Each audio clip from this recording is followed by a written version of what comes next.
Hello, everybody. Welcome to Calls. This is the 2023 Dell Match Play Data Dive Show. Lot to cover. The bracket has been revealed earlier today. We have a lot to discuss there. The pods, and see if there's any wagers that we want to consider. And as always in the Data Dive Show, to break down the players that we think we're going to want to target this week. So let's not waste any time. All statistics provided tonight and every night are from fantasynational.com. It is the best tool out there for your money. It's going to make you a much smarter gambler and a much better DFS player. Go check them out. It's well worth your investment. In the description to the video, there are links to all of my social media, Twitter and Instagram. Down there, that is where I normally post research around the golf tournament of the week. No research really for this week's tournament, the Dell Match Play. Pretty unique format, pretty unique tournament in general. But come Wednesday, I will try to have something out there for the Corrales. So if you would like to see normally my research on Mondays, give me a follow over at Twitter and Instagram. That is where I post that.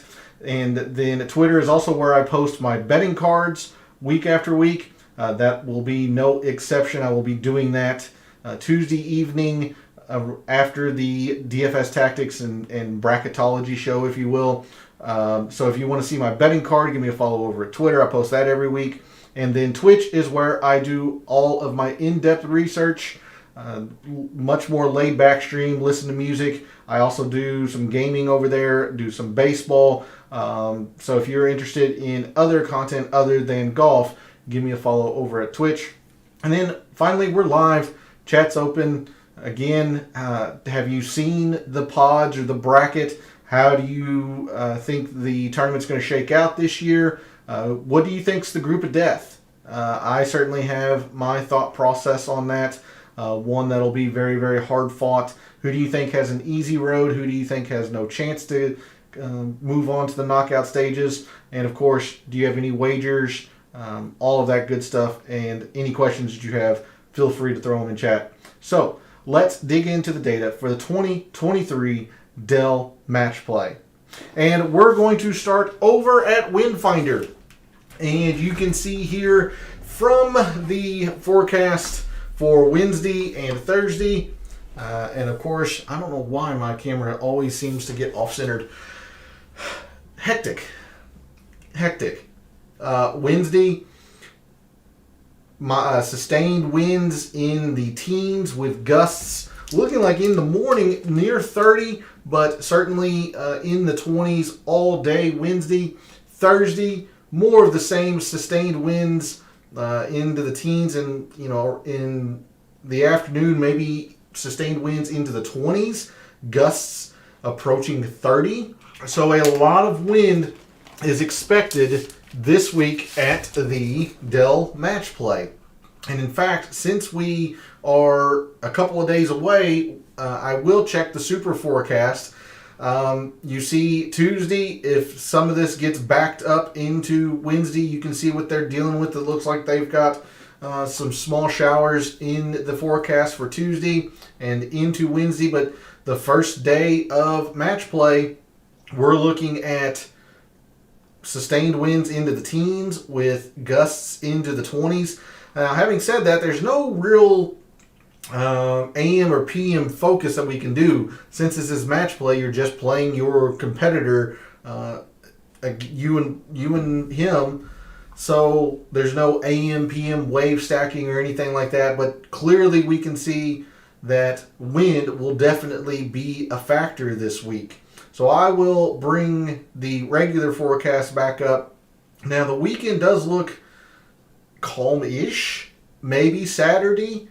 And then Sunday looks like it could pick up again. But we will definitely check the wind tomorrow for the DFS Tactics show. But again, there's no real AM or PM split to be had there. It's just who plays well in the wind, since it's only you versus your competitor.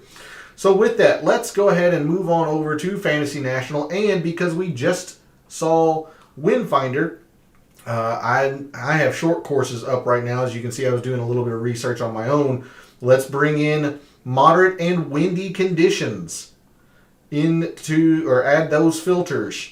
And we'll go from the start of 2022 just to make sure we have enough rounds for everybody, that the data is stable. Since the beginning of 2022, your top players in moderate and windy conditions have been Sungjae, Will Zalatoris, Tony Finau, Scotty Scheffler, John Rahm, Keegan Bradley, Rory McIlroy, Xander Schauffele, Matt Fitzpatrick, Max Homa, and Shane Lowry. Those are your top 10 in terms of performance in the wind. And remember, top 10 encompasses a lot more of the field than we normally cover. And a lot of times I like to go into the top 20 or top 30. I think this week it's just prudent to look at this top 15 here, since 15 is roughly 25% of the field. So beyond your top 10, you have Chris Kirk, Sam Burns, Aaron Wise, and Jordan Spieth round out the top 25% or so of your top wind performers since the start of 2022. The other end of the spectrum, these players haven't played well in the wind since the start of 2022. Justin Suh, Harris English, Minwoo Lee. Again, Suh and Minwoo Lee have fewer rounds than everybody else, but it is important to note Davis Thompson, although I do think he's in the field. Davis Thompson, Ricky Fowler, Victor Paris, again, 6 rounds. Adams Vinson, Lucas Herbert, Mackenzie Hughes, K.H. Lee, Tom Kim, Davis Riley, J.J. Spawn. It's about 15 or so there. Maybe a little bit further down, Kisner, Nick Taylor, Cam Davis. So those players have struggled in the wind since the start of 2022. Now, you see most of these players, like Kevin Kisner, he's still solid in the green.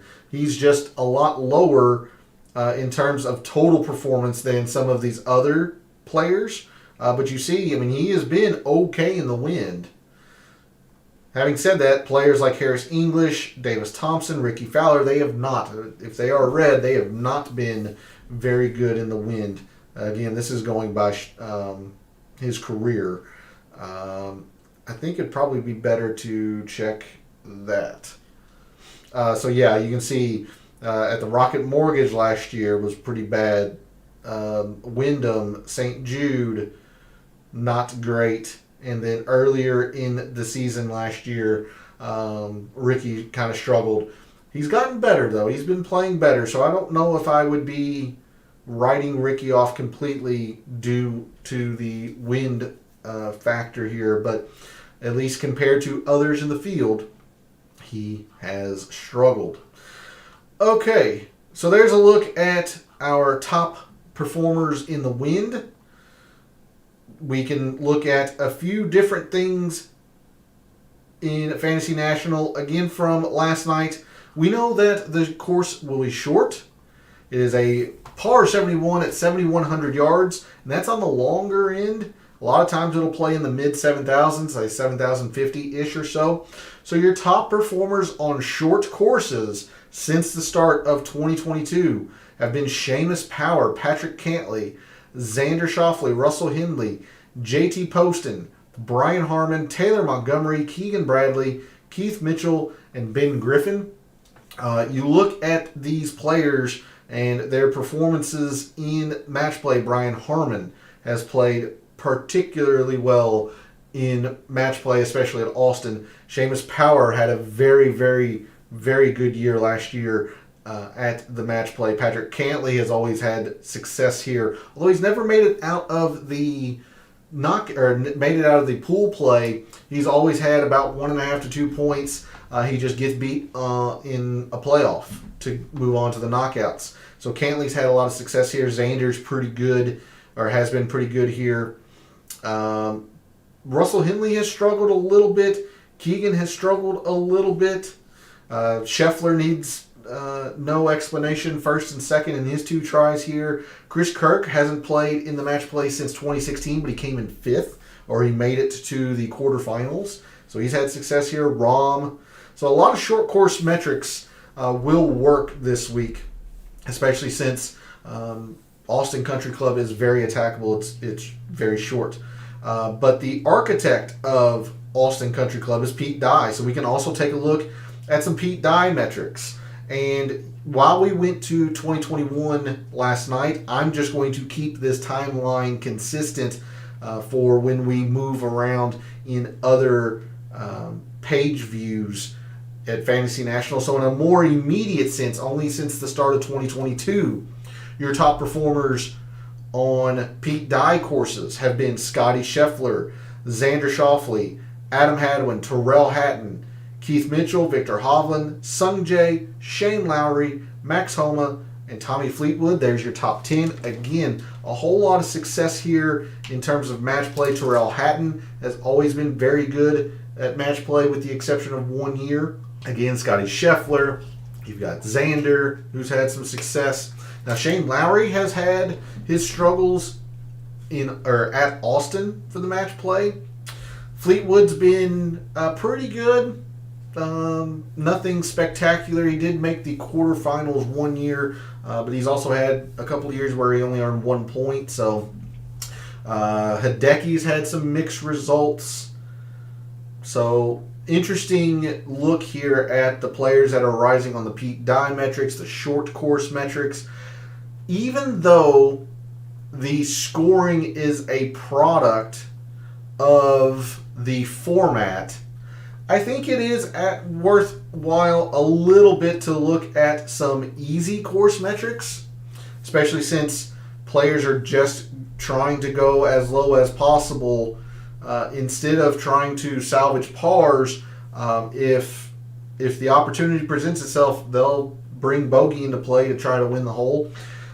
So in rounds that have been easy since the start of 2022, your top performers have been Jon Rahm, Tom Kim, Seamus Power, Patrick Cantlay, Tony Finau, Tom Hoge, Scotty Scheffler, Taylor Montgomery, Maverick McNeely, and Xander Schauffele. Again, a whole lot more overlap here with success at the match play in Austin. And this top 10 here, Xander, Maverick McNeely, 2-1 last year. Scotty Scheffler again. Cantlay's had a lot of success. Seamus Power, Jon Rahm. So a lot of overlap here between these various metrics that we can be looking at. We looked at this a little bit last night in terms of strokes gained approach.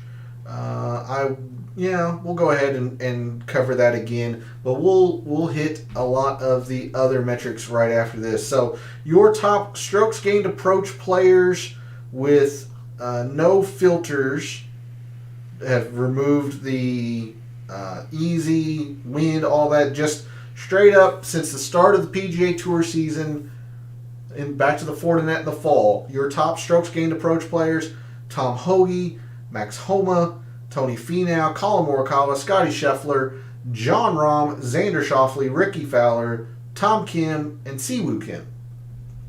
We won't be doing anything with putting in terms of in Fantasy National. I went ahead and grabbed that information and put it in Excel, and we'll take a look at that later on this evening. So I think we're going to be done with the kind of strokes gained page view. I don't want to look at anything in terms of around the green. If players are having to play around the green, then they're more than likely scrambling, and that's just not the way to win your matches around here. You're just going to have to be making putts, getting as close to the hole as possible. It sounds obvious, but in match play, it's generally the first one in the hole is doing pretty darn well. So we'll move to scoring, and we looked at this a couple of different ways last night.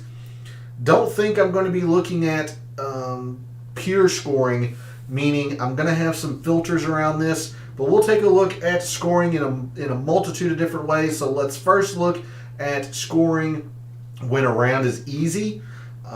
Your top birdies or better gained players when a round is easy since the start of 2022 have been Jon Rahm, Patrick Cantley, Tony Finau, Cam Young, Tom Kim, Taylor Montgomery, Tom Hoagie, Scotty Scheffler, Seamus Power, and Xander. A lot of these names are overlapping, of course.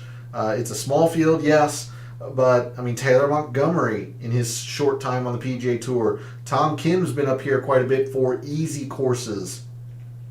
Cantley and Rahm and Scheffler.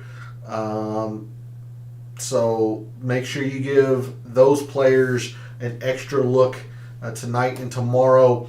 Now, I do think opportunities gained is something to look at as well. However, I'm going to be focusing on birdies or better. But if you do want to look at opportunities, the players that are top 10 in both birdies or better and opportunities, you've got Patrick Cantley, Tony Finau, Tom Kim, Tom Hoagie, and Scotty Scheffler. So those 5 are top 10 in both opportunities and birdies or better. You have honorable mention here from Cam Young. He's top 20 in opportunities, 17th. Rory McIlroy just missed the top 10. He's 11th in birdies or better, but he is 6th in opportunities. Honorable mention to Hideki. And probably, to be fair, an honorable mention to Max Homa, 16th and 14th. Russell Henley, 1st in opportunities, 19th in birdies or better.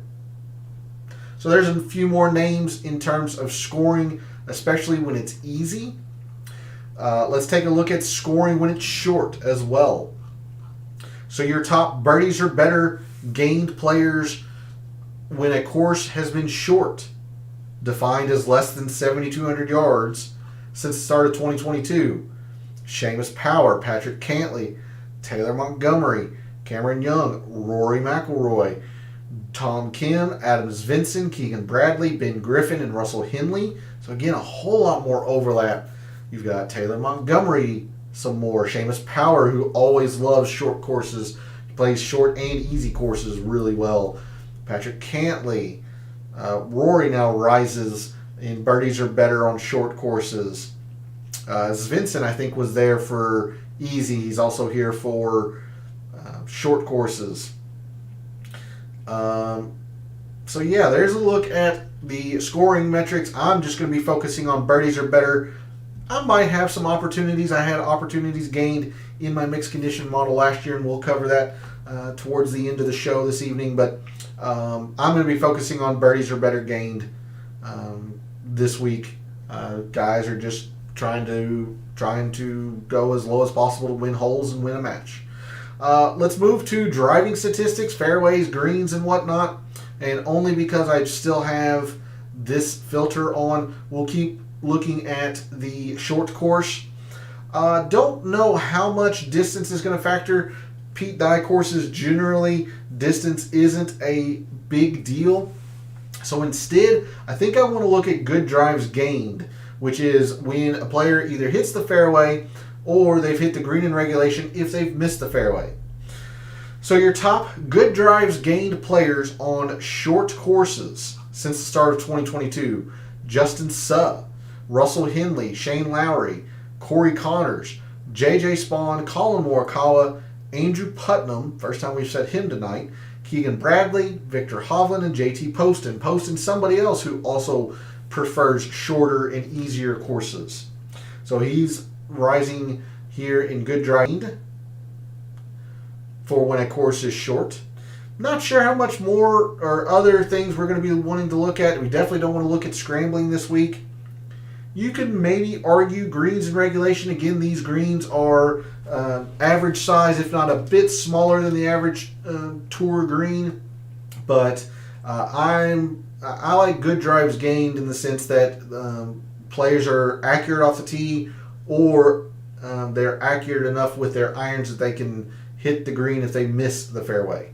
Looking at probably just good drives gained, and we'll take a look at that when a round is easy as well. So your top good drives gained performers when a round's been easy: Colin Morikawa, Tom Kim, Justin Suh, Corey Connors, might be the first time we've said him tonight, J.J. Spawn, Andrew Putnam, Russell Henley, John Rahm, Tony Finau, and Victor Hovland. Justin Suh, very, very high in terms of good drives gained when or just looking at good drives gained in general, easy or on short courses, Colin Morikawa, again, number 1 in fairways. Still 5th in greens as well, but more so in the fairways. Connors might have been the first time we've said him tonight, but Rahm's been up here a lot. Finau's been up here a lot. Tom Kim seemingly been up here a lot. So that's where I'm looking in terms of my thought process in terms of driving statistics. Proximity. If you're going to look at proximity, I would recommend you just look at total procs, because since we don't get the approach shot distribution, again with it being match play and whatnot, and I attempted to recreate that chart in Microsoft Excel last night using Pro Visualizer. The estimated approaches are pretty split, pretty balanced around Austin Country Club. So if you want to look at total procs, I don't think it's erroneous to do so. Not sure if I'm going to or not. I could see maybe 5%. But your top total procs players since the start of this PGA Tour season have been Tom Hoge, Jon Rahm, Tony Finau, Justin Suh, Colin Morikawa, Victor Hovland, Davis Riley, Russell Henley, Max Homa, and Keegan Bradley. I think maybe 200 plus because of the par 5s, but really there's just it's not I'm just looking at total procs if I look at it at all, just to be honest with you, if I look at it at all. I'm going to bring up the scorecard here as we move forward into par 3s, 4s, and 5s. So again, no filters, just looking at pure performance since the start of the PGA Tour season. If we take a look at the scorecard, we have 185, a 201, a 194, and the very short 150. So you have 1 here, 2 here, and 1 here, but the 1 in the 200 to 225 is a 201, so you can see it easily playing into this range. So I don't know if we're going to be looking at any specific range of par 3s, but your top par 3 performers in the field this week, since the start of the PGA Tour season: Jon Rahm, Max Homa, Ricky Fowler, Justin Suh, Sam Burns, Adam Hadwin, Siwoo Kim, Tom Kim, Jason Day, Scotty Scheffler, and Seamus Power. Moving on to par 4s, which is going to be pretty important, especially since this is a par 71. You only have 3 par 5s. Par 4s, you have the 1 drivable par 4, so I don't know if we want to look at that range specifically. You do have 4 that fall from 350 to 400. You have 2 from 400 to 450, and 3 from 450 to 5. So maybe the 350 to 400, especially since the drivable par 4, you could probably look at that kind of in that range as well.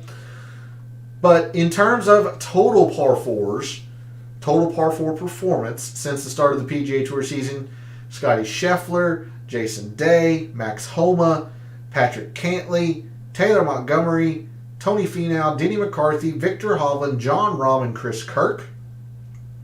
Again, let's kind of go through this scorecard, see if there are any links that we might be able to kind of avoid or cross off, because not every single match will make it to 18 or 17 for that matter.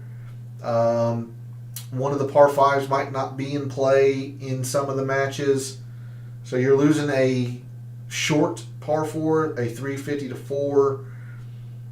You might be losing a 440.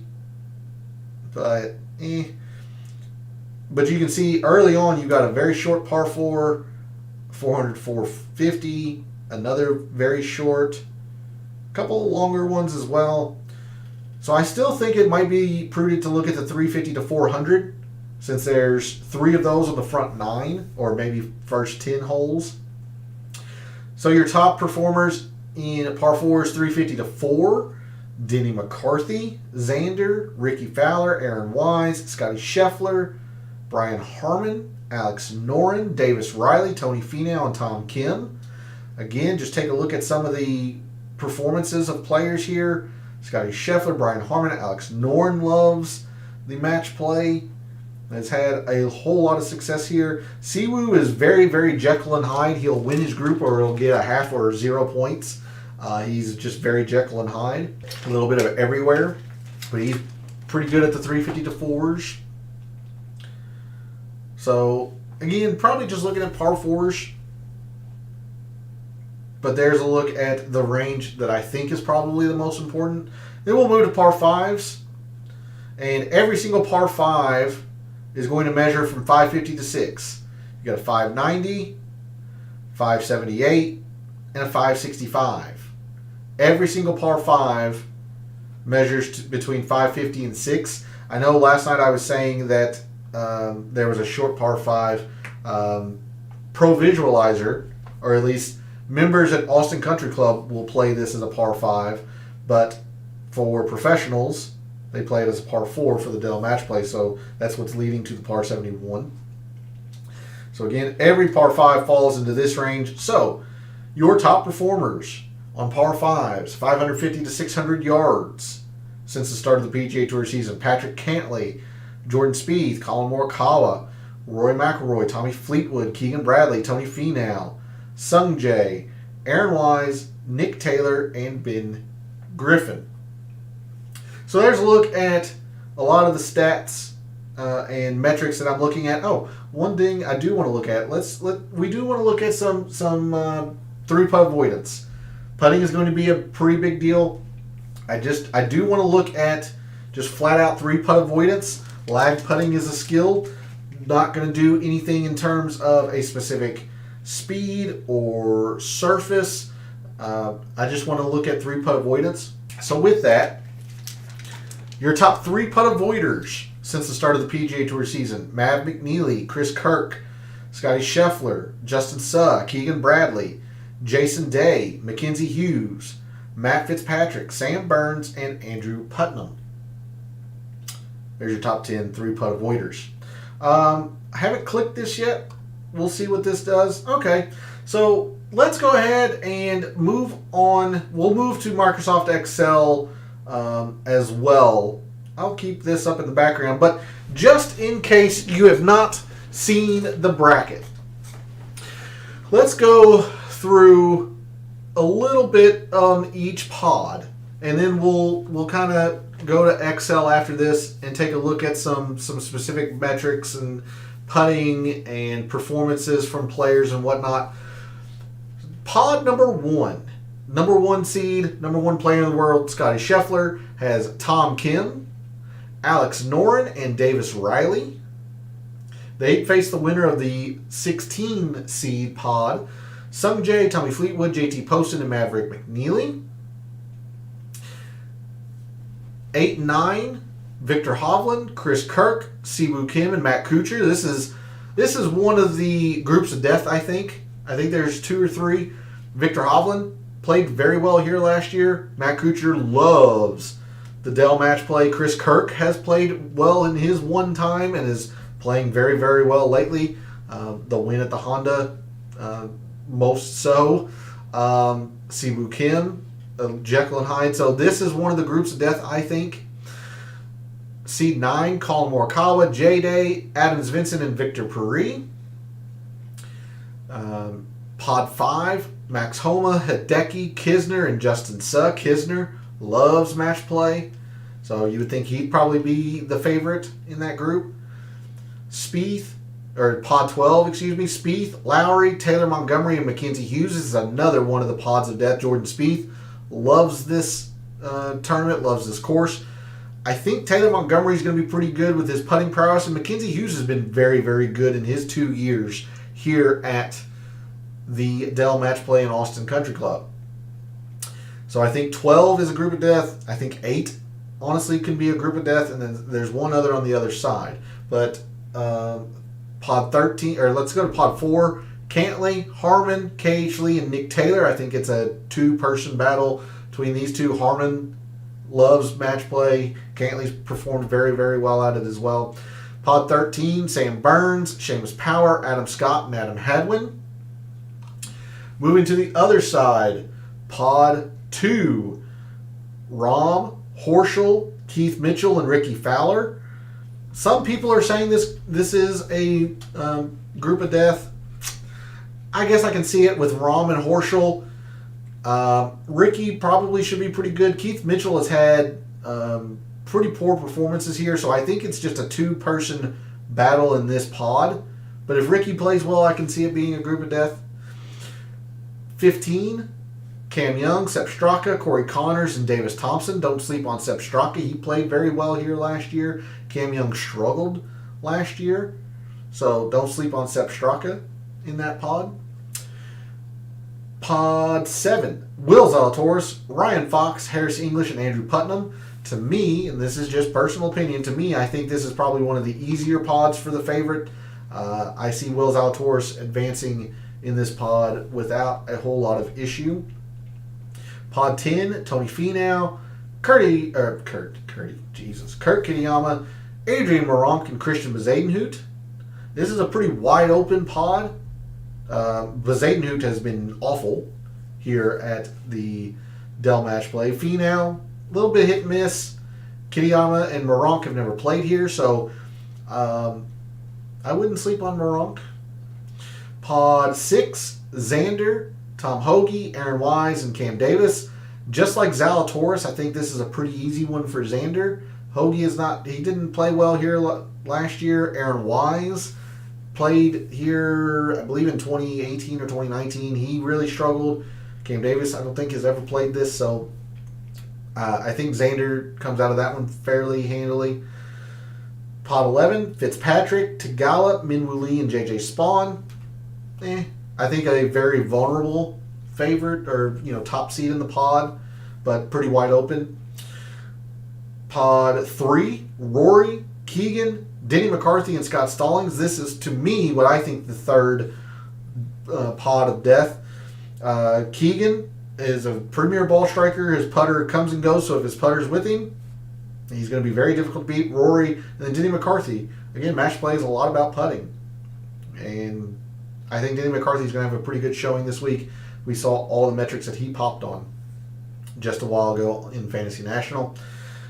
Pod 14 to round it off, Tyrrell Hatton, Russell Henley, Lucas Herbert, and Ben Griffin. So there's a look at the official bracket and pod for the Dell Match Play. I'll have that up in the background, but we're going to move to Microsoft Excel. And let's first take a look at my mixed condition model from last year. And the winner was second in my rankings, but you can see everybody else in my top 5 failed to make it out of the group stage. Now, Rahm and Zalatoris and Morikawa played pretty well to salvage the top 10, but for the most part, up here at the top, it wasn't a very, very good mixed condition model. It was not very predictive, at least.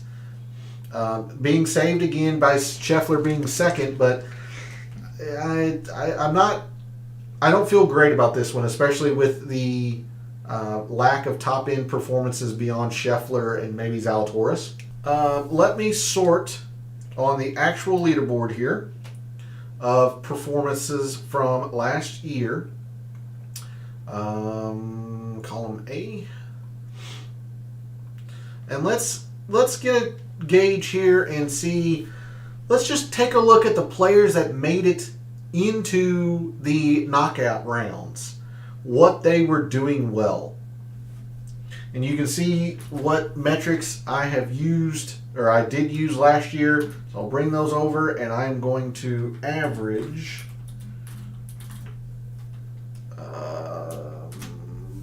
these for anybody who made it out of the group stage.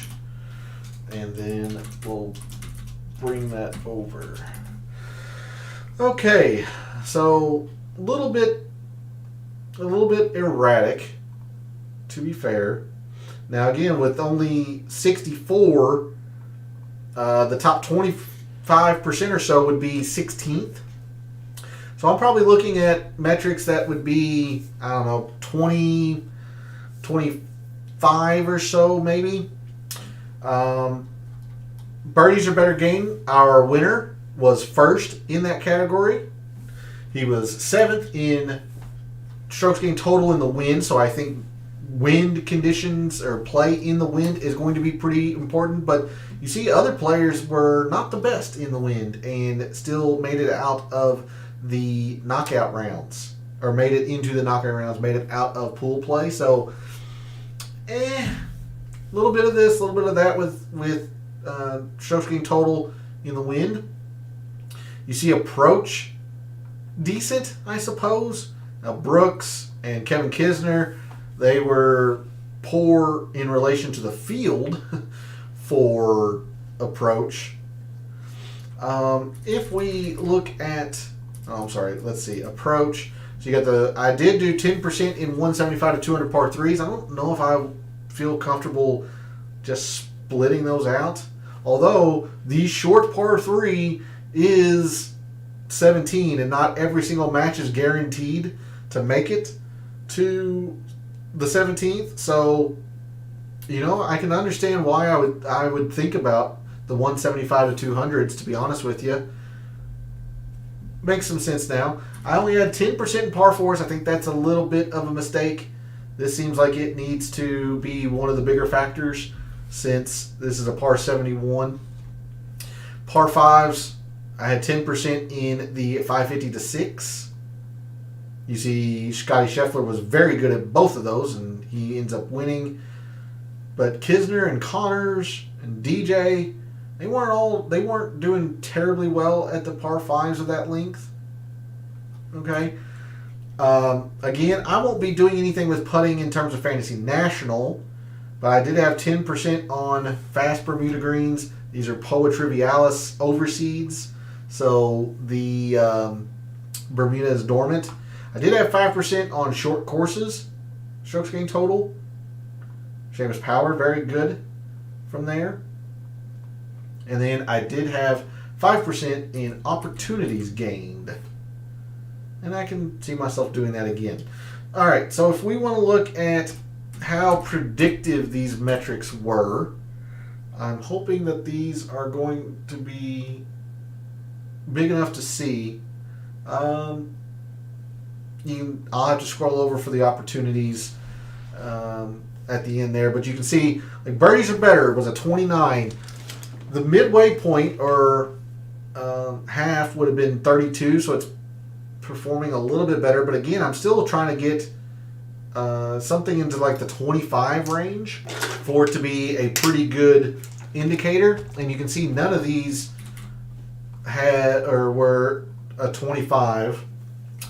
Looked like strokes gained total in the wind was not all that predictive last year.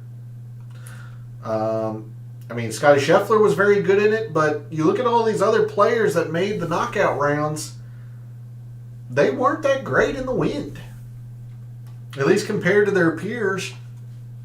So while it's going to be important that somebody is, good enough, at least in the wind, maybe it's not everything, or maybe it's not as important as I'm thinking. Strokes gained approach, actually just barely better than half, 31.4. I still think I want to have a lot in approach. I use 15%. I don't see any reason why I would have less than that, to be honest.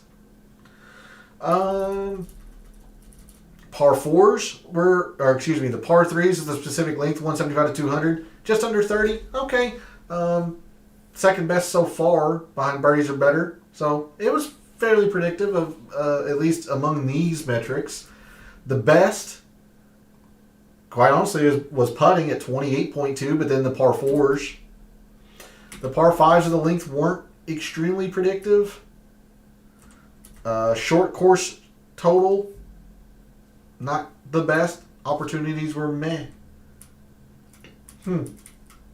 Okay.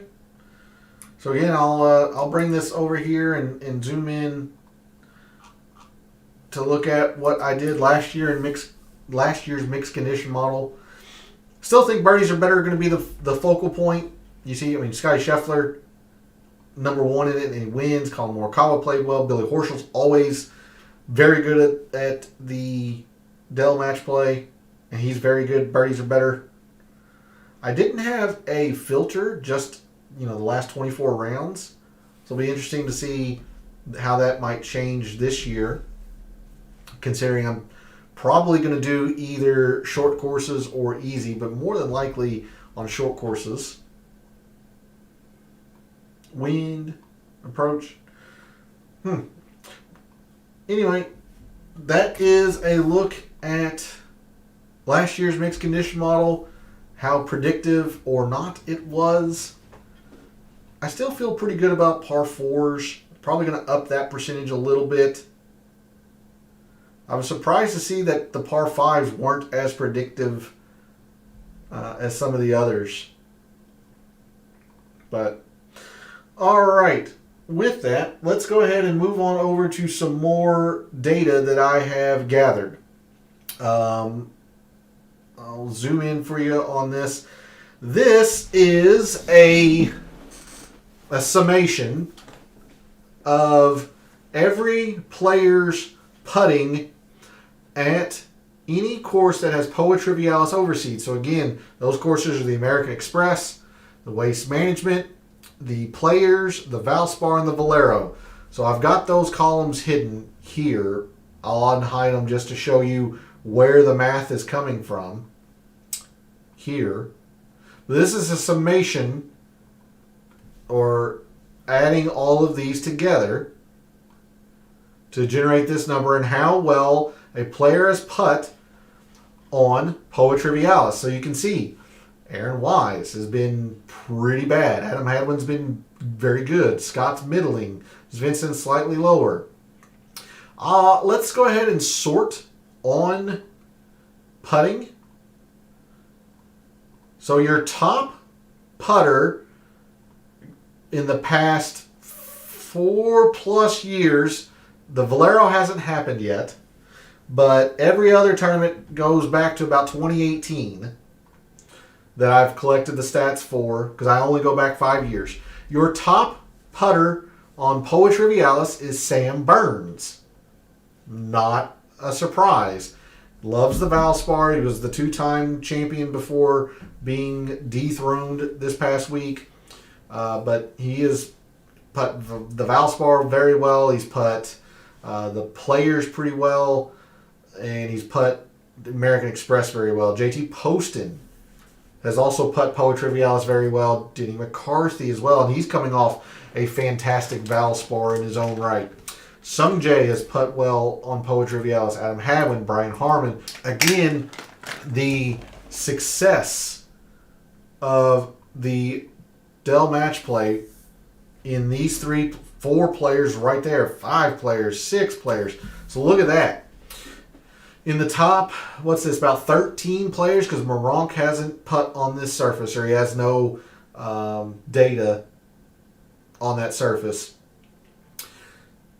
Burns being number 1, Harmon is 6th, 7th, 8th, 9th, 10th, 11th, 12th, 13th. So 6 of your top 13 here have had a huge amount of success at the Dell match play at Austin Country Club. I mean, huge amounts of success. Kisner's a former winner. Horschel's a former winner. Harmon has made the finals, I think, once or twice. I don't think he's won it. Noren has been very, very good here. I mean, John Rahm has also been very, very good here. So 7 of your top 15 in terms of putting on Poa Trivialis have had a lot of success at the Dell match play. So this is something you absolutely want to factor in this week. Sam Burns has never played the Dell match play. We'll bring it over here and show you. Burns has never played at Austin Country Club. I think he's probably going to enjoy it. Denny McCarthy hasn't. I think he's probably going to enjoy it. JT Poston played in 2021. He gained 1.5 points. So it was a fairly decent showing. It was decent. Nothing spectacular, but I mean, again, you see here, Scheffler, Kuchar and Noren and Kisner and Harmon and Horschel and Rahm. I think that's the 7. There's your 7 of your top 15. Gosh dang it. Top performers on Poa Trivialis. So, yeah, it's going to be a pretty big factor this week. And generally, putting is in match play. We can take a look at some of these others. Like Sunjay, Adam Hadwin. No, Putnam struggled his 1 year. Let's see. Sunjay. There's Siwoo. He generally putts well. You can see he made the quarterfinals once. He played pretty well last year, gaining 2 points, got beat in a playoff. But he's also had some very big clunkers as well. Half a point, 0 points. Let's see. Sungjae, not the best in his 2 tries here. He's only gained 1 point each year. Who are some others? Fitzpatrick he's actually been fairly solid if you really take a look at it. He had a really bad 2019 where he didn't gain a point. Otherwise, he's gained 2 points in half of his tries here. And he was, he's fairly high up here in terms of Poa Trivialis. Ricky, Scott Stallings has never played this. Oh, Hadwin. Adam Hadwin. Okay. He's been here once. He got beat in a playoff. He had 2 points. He got beat in a playoff. So his 1 year here, he played very, very well.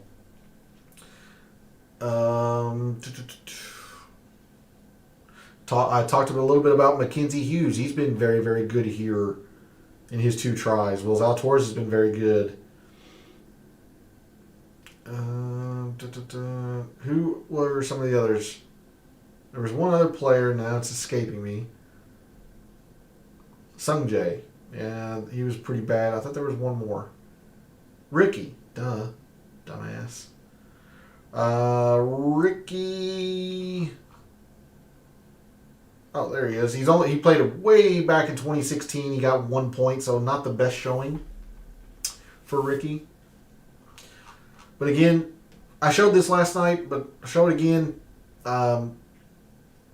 This is your field sorted by best average finish. So you can see Scotty Scheffler averages a 1.5 first, essentially 1.5. It's just getting rounded. But he's got first and second. Of your players that have played consistently at Austin, Matt Kuchar is your highest. Alex Noren has been very, very good. Kisner's been excellent. Brian Harmon's been good. Billy Horschel. John Rahm. Spieth's been good. And then here are your average points made during pool play. And generally, you need about 2 points to get out of the pod.